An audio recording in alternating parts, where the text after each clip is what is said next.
Bless up, bless up, bless up, bless. It's late. It's 10 o'clock. This is like literally, I'm supposed to be in bed right now. I'm going to hold off. I'm going to get this live stream in because I said yesterday I was going to do it. And I'm focused on getting in these 30 live streams to integrate the information and learning that I had in this 12-week course called Technically Speaking. Bless up to you, Tamara Barbara. I see you. Bless up to you. I want you all to think about this. When was a couple things? First of all, when was the last time you had a really good hug? When was the last time you had a really good hug? If you're watching this live, welcome. If you're watching this on the replay, hashtag replay, and then put in when was the last time you had a good hug? Okay. You can think about who hugged you, what have you. The reason I'm asking us to think about this is today's topic is about the value or the hug therapy. Like it's really cool to see that like I hear more and more in conversations that people are going to therapy, which I think is tip top fantastic. So what I think is very interesting is that while people are going to therapy and starting to learn more about themselves, I think there's still a detachment from connection. Listen to that, a detachment from connection. So if you think about it, like if you look at the stats, and I failed to pull up the stats, but if I were to look up the stats and it says and ask, how big is loneliness right now? Loneliness is a major factor for people right now. What's the reason, Paul? Well, I'm glad you asked. It goes down. It comes to social media. I think we just scroll, like we interact through a computer, through a phone or smartphone, and I think we isolate more. I think there, especially since the pandemic, I think there's still fears and there's restrictions for people really getting close and connecting. And the fascinating thing with this is that a hug is truly therapeutic. So this in this live stream, what I'm going to do is I want to go over a couple of the benefits of hugging. And then I want to go into three things that are going to make you a better hugger. Okay, three things that are going to make you a better hugger. How are you able to talk about this, Paul? What makes you so expert? I'm glad you asked. Well, I've been told by many people that I give great hugs. So I figured as I'm putting in topics, what's the reason? What reason would I have not to talk about hugging? So let's talk about it. Me personally, I mean, while I love to hug now, I was very resistant to hugging in the past. Like I didn't really like growing up in my house, I really didn't hug or anything like that. And I was never really could get like that close to people. I think I hugged like close friends, but that was really it.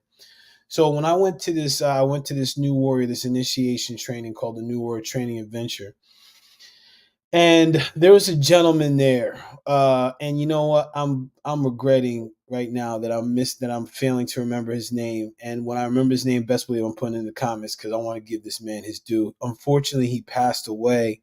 Um, man, I missed that dude. So here's the situation. So when I went to this training, this was the first time, especially when I was done with the training over the weekend. This was the first time I really hugged people and really hugged other men.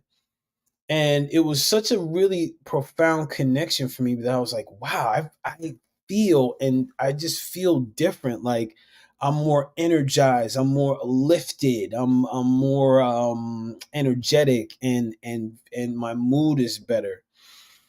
And it took me a while to really understand the power of a hug, and over time I began to understand it through the help of this gentleman that I'm failing to remember his name, because he would do something on the weekends called, he was a man of service, so he would help feed us on the weekends. He'd be like the crew captain to feed us on the weekends.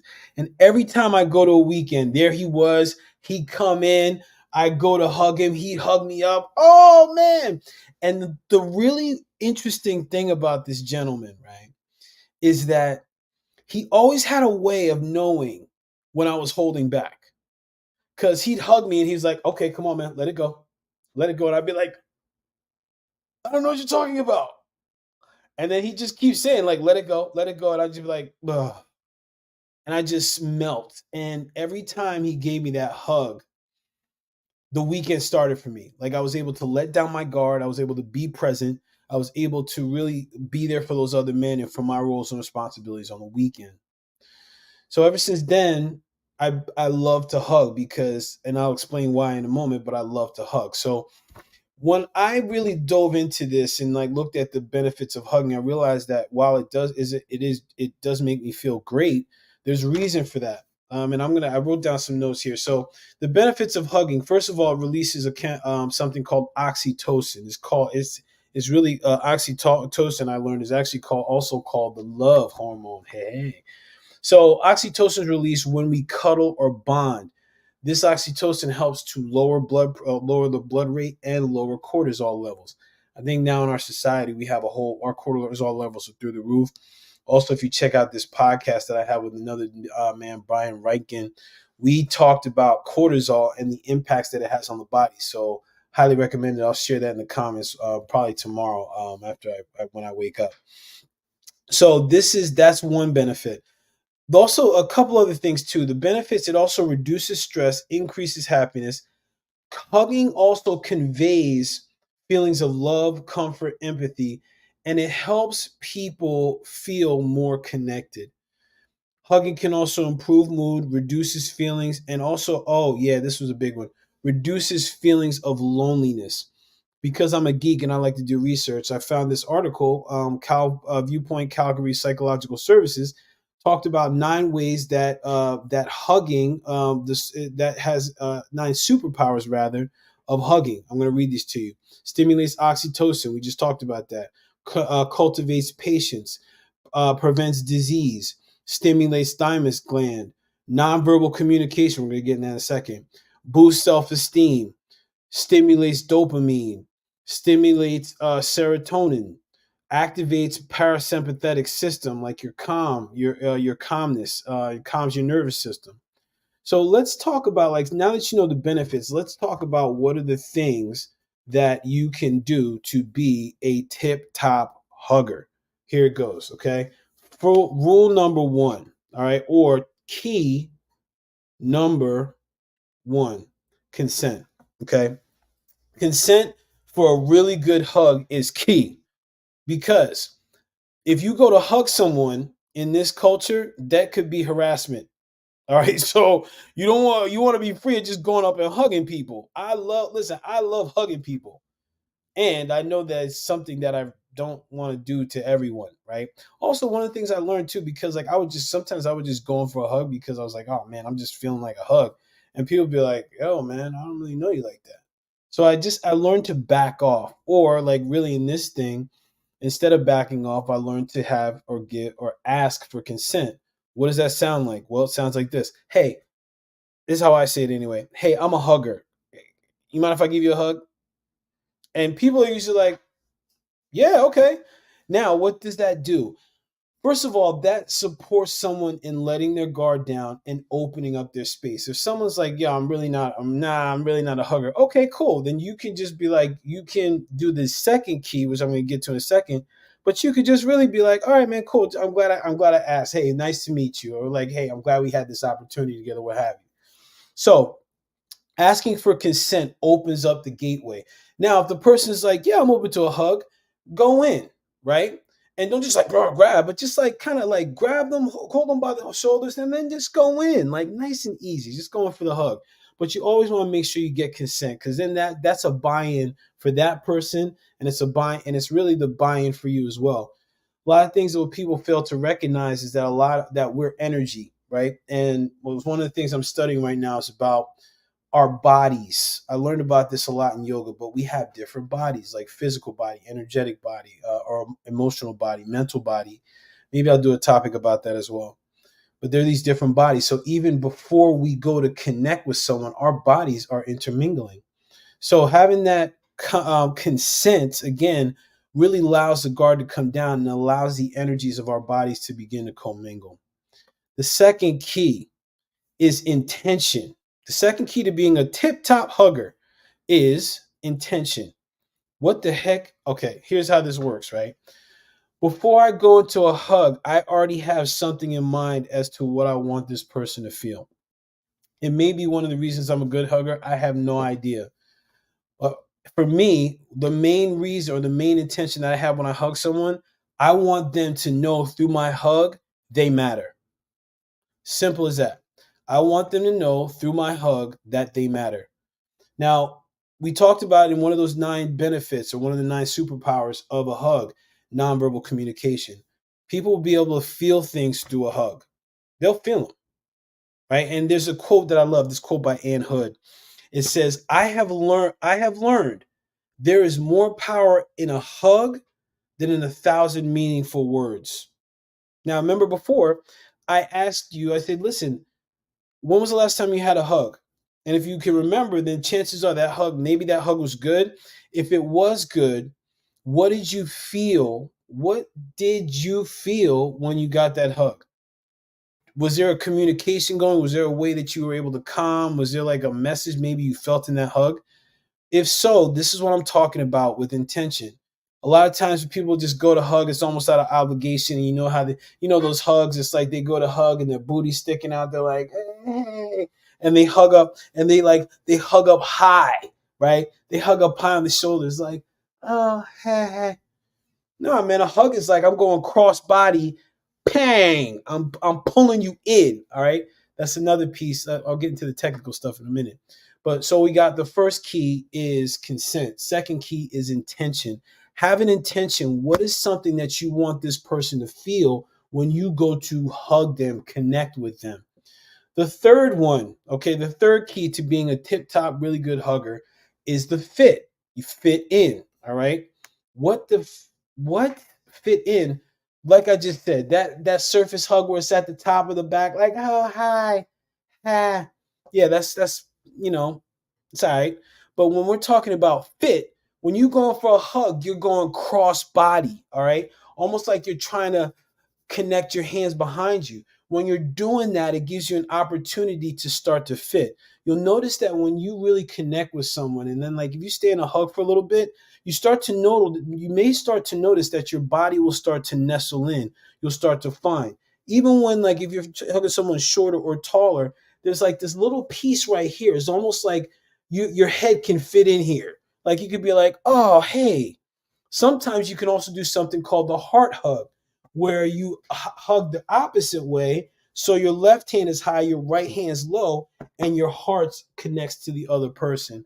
That's a really powerful and sensual type of hug. Really nice though. It makes someone feel super connected. Now, again, this fit in piece is very important because, especially when you have the consent and you have the intention, it's like you and the other person just connect like pieces to a puzzle. It's really beautiful how that happens. And I think it's really powerful to note that regardless if someone's taller or shorter, it's about really, I think, was so powerful about a hug. It's about really fitting with that person. Like, like you become one, which I think is so beautiful about that hug, how it can release things like oxytocin and bring down and really increase heightened senses of happiness, reduce senses of loneliness. Because again, there's a fit and there's a level, I think, of support that someone can feel when they get a really good hug. So listen, those are the 3 keys right now. You have consent, which you have the consent, you have intention, and you also have fit in or the fit of you in the hug. Now, here's a couple things, okay? So now that we talked about this, like, hey, Paul, how long do we hold the hug for? I'm glad you asked. All right, so the suggestion when I was looking over this, a good hug goes between 5 to 10 seconds. So 1, 2, 3, 4, 5. Okay, that could be super freaking long, especially for someone if you haven't gotten consent. First of all, it's gonna seem like an eternity, and even if you have gotten consent, someone's far from used to being connected in that way. It may be a little uncomfortable. Key thing is breathe, feel into it. Almost like one of the things I read that I think is really cool, and I felt this before, is like hug someone to the point where you can feel their heartbeat. That's going to take a minute, but if you start really searching for that, especially if it's someone that you care about, and you set the intention that you care about them when you hug them, it's gonna be an amazing experience. Now, here's a challenge. All right, they're saying that here's something that I was reading that I thought was very interesting. They were saying that 4 hugs is good for maintenance. Eight, I think it was 8 hugs are great for optimal health. I don't know about you, but maybe I think I need to step up my hugging game or find more people that I can hug. If you want to be a candidate, let me know. You could drop it in my DMs or leave a message. Say, hey, I'm open to be a hugger. Let me know. Okay, I'll hug you up next time I see you. I think it's so 8 to 8. So 8 hugs a day. That's a lot of hugs. Like people really connect like that, and it's a goal that you can work towards. Simply to notice what you feel and what you sense in that hug and what you feel like afterwards and throughout the day. So here's the thing too. You could do a hug that's between 5 to 10 seconds for those for those 8 hugs in a day, and maybe you start off with 2 hugs if you don't get any hugs right now. Start off with 2 hugs in a day. Like, hey, can I hug you? Hey, come on here, man. I just need to feel connected. Cool, man. Hug somebody up. Now, the thing that they also talked about is that if you go for 20 to 30 seconds, la God, you may feel like you're about to levitate, okay? Because the chemicals that are released to your body are gonna help you feel so supported and loved and connected that, hey, listen, you try it out for yourself and leave a comment. Let me know what it was like. Oh, we had a comment. Oh, yeah, yeah, yeah. Bless up, bless up. Yo, Neftare, what up? So yeah, so listen, give that a go, right? Give that a go, try it. Or yeah, just go for a hug. I mean, when it comes down to it, we all could use more connection. We all could. I know stress is undefeated. Stress gets everyone. And a lot of times, again, as we move through our day, we may go through in our own little box with our blinders on that we fail to connect to anything. So if you fail to get hugs, you could be the person that engages, that activates this movement of hugging with another that's going to help that person and you feel and experience more connection. So here's I want to leave with this one quote because again, I really think that it's important for us to begin to start hugging again.